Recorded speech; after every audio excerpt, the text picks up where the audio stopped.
Alright, here we are in study 26 of Galatians, and today we're going to be looking at chapter 6, verse 11 to 18. So we're going to finish Galatians.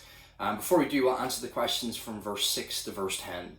Now, Martin Luther wrote about these verses, and he says, these passages are all meant to benefit us ministers. I must say, I do not find much pleasure in explaining these verses. I am made to appear as if I'm speaking for my own benefit. And that's kind of how I feel as I'm looking at these verses, but I hope it's a blessing and a help nonetheless.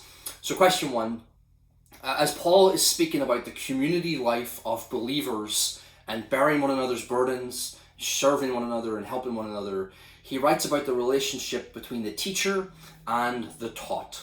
The one who teaches the Word of God and the ones who are taught the Word of God.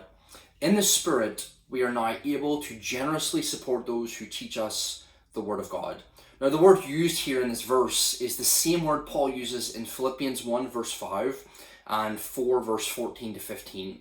The idea is much more than just a contractual salary concept where it's you work and we pay. Rather, it's the idea of partnering with others. Those who are taught partner with or share and support the one who teaches. The all good things here is focused but not limited to financial support. We are to see this whole thing not as paying, but as sharing and fellowshipping. Question two then, as we give, serve, and help the teachers of the word and others around us who have needs, we do it as unto the Lord. As we give to and serve others by the Spirit, God counts it as done to and for Him. He gladly rewards those who are generous at heart, knowing that as He gives more to them, they will want to give more to others. Further, as we give and serve, we can trust that God won't forget our generous and compassionate deeds when we stand before Him one day. We are blessed to be a blessing, and that should be our attitude as we give, share, and help. Question three then, as the Spirit works in our lives and makes us more and more like Christ, then we will become more aware of the needs around us, and we'll become more generous with our resources of time, energy, finances, and skills. We will see the needs around us, we will care about the needs around us, and we will meet the needs around us. This is a prayer that I often pray. Give me eyes to see, give me a heart that cares, and give me the ability to give, serve, or help.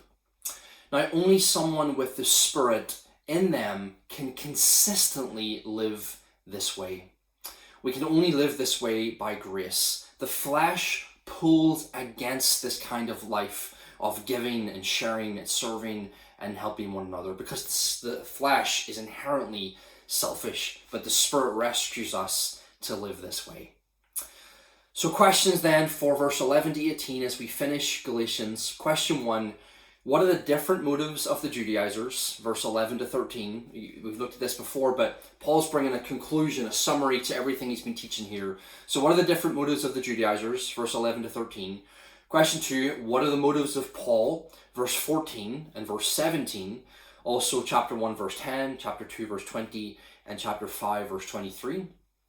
Question three, what do we need instead of being circumcised into the law? That's 6 verse 15 and also chapter 5 verse 6.